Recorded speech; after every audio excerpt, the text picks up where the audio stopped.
And turning now to the latest on the coronavirus pandemic. Despite several warnings from the CDC and other government officials, millions of Americans are traveling this Thanksgiving. So far, TSA has already screened nearly 4 million passengers, but today is expected to be the busiest day yet at airports across the country.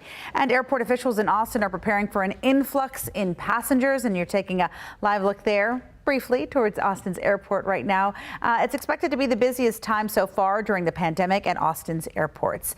And Bryce Newberry joins us now with how the TSA is trying to make your experience smoother and, most importantly, safer. Right, Bryce? Hey, Yvonne. Yeah, the TSA has seen more people than they've seen in a long time here in Austin. Everyone hurrying home to see their families or friends this Thanksgiving despite that CDC warning. And since Friday, more than 42,000 people have flown out of Austin's airport. TSA wants to make sure everyone is familiar with the changes if you're flying today, especially if you're a bit rusty when it comes to flying.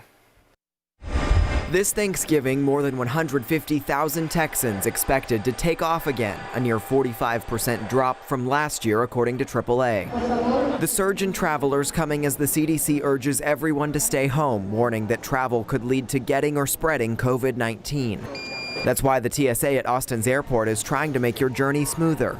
Remember to wear a mask, social distance in line, and still arrive at the airport early. Bowie knives, bowling pins, and tasers, those still aren't allowed. And if you're packing for Thanksgiving, so if you're bringing your cranberry sauce, your turkey's fine to bring through the checkpoint. Cranberry sauce, anything that pours, anything that spreads, has to be less than 3.4 ounces. That's also not a new rule, but there's new technology you've maybe not seen yet.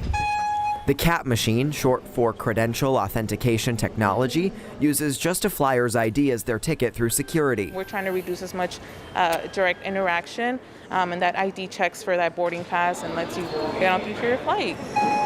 AAA says flights right now are at the lowest prices in 3 years, one reason that people might still be choosing to travel. Travel is a personal choice, and the decision to do that is personal. And so I think it's up to every individual how much of a risk they are willing to take. And it looks like it's a risk that millions of Americans are expected to take. Expected and already taking, Yvonne. If you are planning on traveling today, just remember airlines also require you to wear a mask on the flight or risk being banned from flying with them again. And among Austin's busiest carriers, Delta and Southwest, they're still blocking the middle seats. But if you're flying United or American, you can expect someone to be sitting in that seat right next to you. Yvonne? All right. They're not kidding around when it comes to those masks. It's really important that you always wear those masks. Thanks so much.